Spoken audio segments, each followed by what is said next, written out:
My name is Brendan Smith. I am the Brewing Sailor, and this is another Hangover free review. Let's get into it.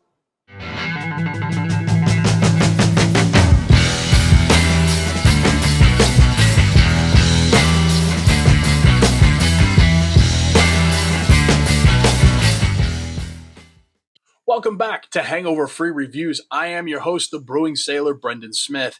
And whether you're trying to live a sober lifestyle or just trying to cut back on your booze intake a little bit, you've come to the right place because this is the show that helps you moderate your booze, not your brews. Now that you're here, remember to like, comment, and subscribe to the video. Make sure to hit that red subscribe button and turn it from red to gray. Today, we're looking at Atmos Brewing. It's Atmos Brewing Week here on Hangover Free Reviews, and we are looking at the Kora Double IPA. I am going to give a caveat to this review, and for those who know, or for those who have, this is your first time here, we do review according to the Beer Judge Certification, or BJCP guidelines. So we're looking at things like aroma, appearance, flavor, mouthfeel, and then the overall impression of the beer, and we score it weighted for each different category based out of 50. Then at the end, I give you my thoughts on the beer personally. One thing I want to do is say as a caveat, though. I realized after I drank a few, I was like, wow, this is really, the hops are really muted for an IPA. And then I looked at the can date. And I bought this from Proof No More, not direct from Atmos. So this isn't Atmos's fault. But this was canned 213 days ago. That's a long time for an IPA to be sitting around on a shelf. I do think a lot of the hops have dropped out. And I think that's a shame because I think fresh, it's probably an excellent beer. And honestly, it's still not a bad beer. It's just not the experience that the brewer intended. So I'm going to score today based on what's on the can. But just know my scores aren't really reflective of what Kora probably is when you get it fresh at the tap room or something that's been canned within 30 to 60 days.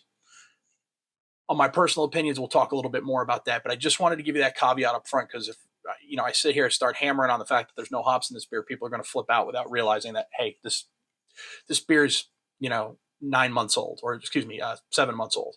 So let's dive into the review now that you're aware of that backstory.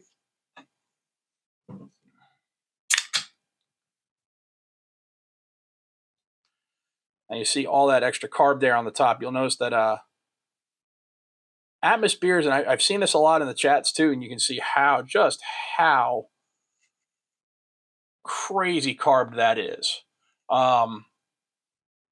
That's just a lot of carb. And we are going to deduct for a little bit about that when we get to mouthfeel. But with that much carb, I should easily be able to smell all the hops, and there's just nothing there. There's some nice malty notes to it. And that's why I'm saying the base beer is still a good beer. Like the yeast, the water, the malts, and yes, water can definitely impact a beer, sometimes very negatively if you don't have good water. So all of that is right on point. You still have a nice beer here. It's just not what the brewer intended. So as far as the aroma is going to go, I'm going to be very, very kind and give it an 8 out of 12. I probably should. You know what? I'm going to drop it down to a 7. I've talked myself out of it. I'm dropping it down to a 7. We're going to call it 7 out of 12. I could probably go to a 6, but that might be being cruel. There's just no hop aroma here. Maybe a little bit, maybe a little like grassy herbal note, but all of the citrus and floral notes that are supposed to be here when you have hops like Citra, Mosaic, Azacca, none of it's here, especially with fresh hop Azacca. I mean, I can imagine, because that's the second hop in this beer, according to the website, is fresh Azacca. Man, Azacca is a beautiful hop, and it smells great. So I can only imagine how good this beer smells when it is fresh. So we're going to give it 7 out of 12. For the appearance is spot on. Now, supposedly it's described on the website as a hazy. So supposedly it's a hazy. But as you can see here, let me pour a little bit more, not so hard, just so you can get a better idea of what it looks like.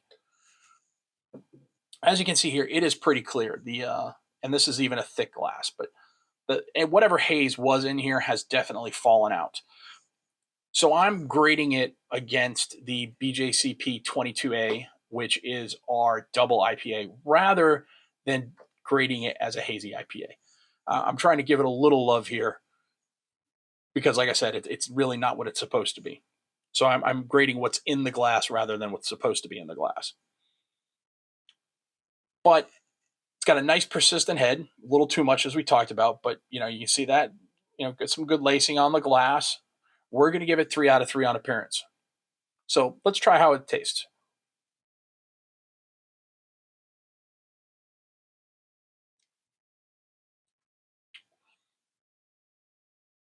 The malter bitter balance is good. Again, the hop flavor is pretty muted.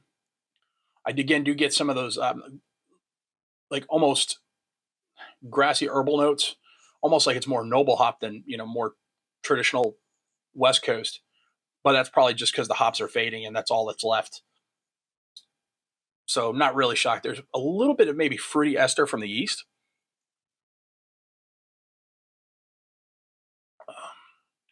So it's not bad. The core beer here is still a good beer, like I said. So we're going to give it a 14 out of 20 on flavor. The mouthfeel is good. It's medium heavy. As a matter of fact, if Wayfarer, which we reviewed earlier in the week, had this mouthfeel, I'd have given Wayfarer a much higher score. This is a really nice mouthfeel. It's medium to medium heavy, very on style for a double IPA. As we discussed, it is a touched over carb, which seems to be an issue for Atmos. So they really need to dial that back. But it's a smooth carb, though. It's not a harsh carb. So it's not super effervescent. The beer is nice and smooth, rolls across your tongue nicely. So we're going to give it 4.5 out of 5. I'm going to take half point off for the carb, but not much. Overall, it's a somewhat disappointing experience, chalked up entirely to the fact that Proof No More kept us in their warehouse way too long. Like after 90 to 120 days, these flavors are going to start to fall off and degrade. After 180, you really should probably be taking them off the shelves. 213 is just a month too long to be there. So we're going to give it a 6.5 out of 10. And that's going to give us a total score of 35 out of 50. So I'm going to err to the good side, to the above average side of good. Almost into that very good category. But we're going to leave it right there at 35 at that cutoff.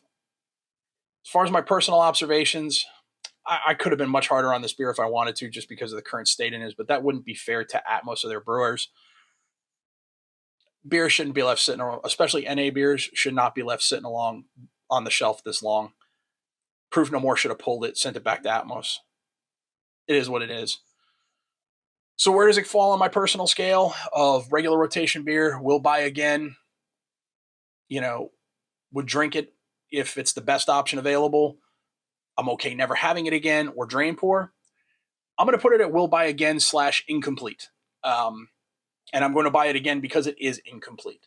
A couple months from now, I'll circle back to Atmos. I am actually going to try and get their Oktoberfest. So maybe I might even do it here sooner rather than later. But I'm going to circle back to Atmos. I'm going to order it, get it fresh from them. And we'll give it a re-review at that time and give it a proper review and a proper score. So we're going to leave it as incomplete, and it will buy again. That's all I got on this review. However, do have some news coming up. I am working on getting the Toast to Two Root special up and running. I will have a poll up in the NABIS group and the NA Beer Aficionados group and the NA Beer groups soon as to what day and time and to see who would like to join that. That's going to be a Skype call or possibly a live stream. I haven't decided yet. Hangover free news is going to actually get pushed back to next week. I think we're going to make that, until there's more NA beer news regular, I think we're going to make that a monthly roundup unless something big breaks, and then I'll do a hangover free news short. And then next week is going to be Lager Week on Hangover Free Reviews. We are going to do a short review on Buckler Lager. We are going to do a longer review on both Rescue Club Pilsner and Southern Grist Pils. Both of those are really good. I'm really looking forward to reviewing them for you. So that's what's coming up next week and coming soon on Hangover Free Reviews. Thanks, everybody, for your time. Really appreciate you supporting the channel. Remember again, like the video, hit that subscription button, turn it from red to gray, ring that notification bell to let YouTube know that you want to see my videos when they drop. And of course, please do leave a comment when you go before you go. We love to read your comments. We love to see what you're thinking. And we doing a good job? Are we doing a bad job? Let us know. Is there a beer you want us to review? Let us know that too. Thank you, everybody. Have a wonderful week. Sláinte.